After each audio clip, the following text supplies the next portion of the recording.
So hiya, I'm John from the Workwise Foundation. Our role is to support young people and help get them ready for the world of work.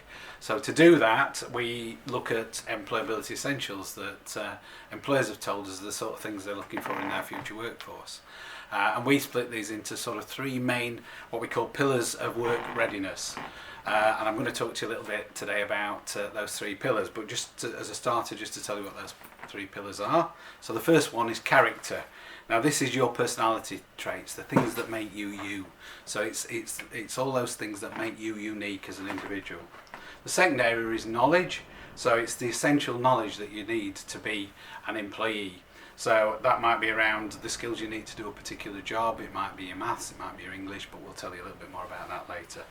And skills, that's the third pillar, and really that's the first two pillars coming together. So that's applying the knowledge you've got and the characteristics you've got to hopefully make you an indispensable employee. So those three pillars of work readiness are character, knowledge and skills, and we'll now explore those in a little bit more detail.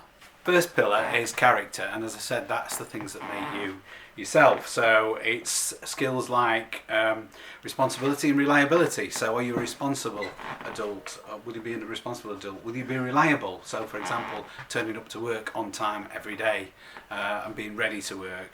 Second one is sort of, and this is a huge one, particularly for you as young people, it's sort of confidence and self-management. So having the confidence to put yourself forward, having the confidence to take on new challenges. And this is really hard at your age. It'll become easier the more you go through life and the more experiences you get. So confidence is really important.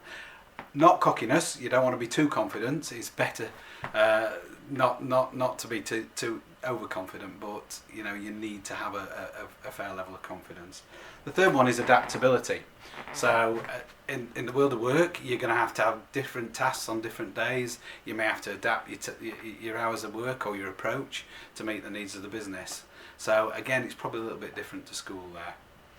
And the fourth one, which is for me is really important, is having a positive attitude, having a positive outlook on life. Yes, I can achieve this. Yes, I can do this. Starting every day with a smile and a positive thought. That really goes down well with employers, and it makes you feel better about what you're doing as well. And finally, under character, sort of that resilience, determination and persistence, not giving up. You know, carrying on even when things get hard.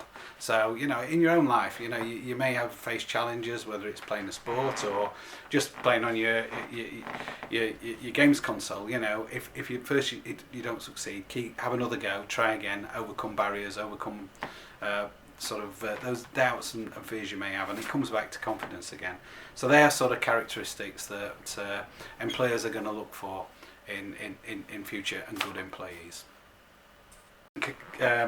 Pillar is knowledge. So application of knowledge to learning. So what you've learnt in the classroom, think about everything you've learnt in the classroom over the past few years. How do you apply that maths lesson, that English lesson, that geography, that history lesson, that science lesson to the world of work? How is what you learnt in the classroom going to help you in the world of work? So it's really important to understand that that's not just about passing exams, it's about how you use that knowledge when you get into the world of work. Second area is sort of creativity and enterprise. So being a creative, coming up with ideas. We're all got different levels of creativity, but we've all got creativity in us. And sort of enterprising skills, how to turn that creativity into an idea, and maybe an idea that's even going to make money for the company or for yourself in the long run. Underpinning sort of knowledge, a level of maths and English, numeracy and literacy that's going to be required for the job. That's going to be different depending on what role and what job you go into. You know, for example, if you're going to be an engineer, you need a certain level of numeracy and maths, whereas you may not need quite the same level in a different industry. Digital skills, absolutely key now for lots and lots of industries. And as young people, you are, I'm sure, a lot more digitally aware and savvy than people of my age. But that's going to be important, you know, understanding digital skills, understanding social media, understanding sort of applications that you use in the workplace on computers, etc., etc. And finally, and this is a really important one, it's being work aware. So how does a business operate? How does a business run? You know, it's important that a business makes profit. It's important that productivity is high in a business. So understanding how you fit into that business and how you play a part in the success of that business. Because if you don't, and the business fails, you lose your job. So at the end of the day, you know, that is a really key thing to understand, and maybe something that most people, when they go into their first job, don't really sort of understand that well, how a business actually operates, and you know, how all the elements of a business come together to make it successful. So that's our knowledge pillar.